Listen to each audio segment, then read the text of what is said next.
एक छोटे से गांव धनपुर में एक बुजुर्ग किसान रहता था। नाम था चौधरी रामदीन। गांव में सभी लोग उन्हें सम्मान से चौधरी बाबा कहते थे। उनके पास एक बड़ा खेत था, लेकिन उम्र ढल जाने के कारण अब वो ज्यादा काम नहीं कर पाते थे।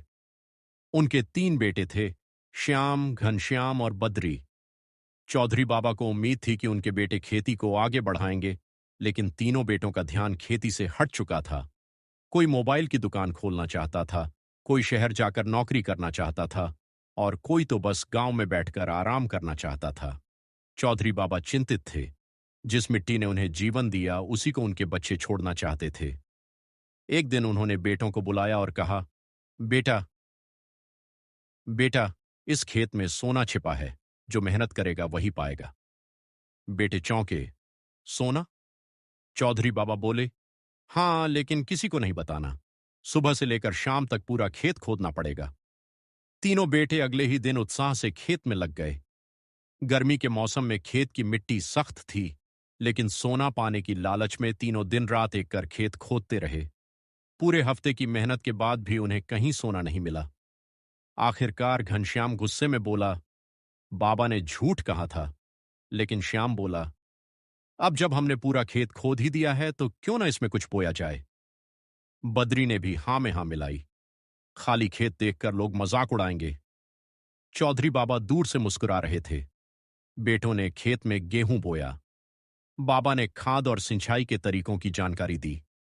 धीरे धीरे बेटों को समझ आने लगा कि खेती में कितना विज्ञान और धैर्य है। गांव के दूसरे लोग यह देखकर हैरान थे।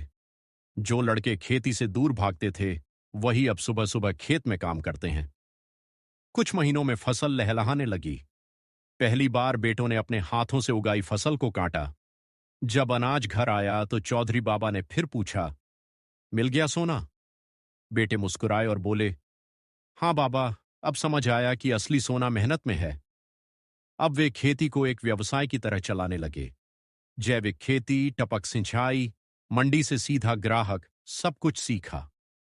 गांव के नौजवान उनसे प्रेरित होकर खुद खेती में उतरने लगे। कुछ सालों में धनपुर की पहचान बदल गई। पहले जहां लोग शहर भागते थे, अब लोग गांव लौटने लगे थे। एक दिन एक रिपोर्टर गांव में आया और पूछा, इस बदलाव की शुरुआत कहां से हुई? चौधरी बाबा हंसे और बोले, बस एक झूठ बोला था कि खेत में सोना है, लेकिन सच में वहां मेहनत और भविष्य छिपा था। सीख, मॉरल, कभी कभी सही दिशा में लगाई गई मेहनत सोने से भी ज्यादा कीमती साबित होती है। संसाधनों से ज्यादा जरूरी है सोच और समर्पण, और जहां लगन होती है वहां बदलाव खुद चलकर आता है।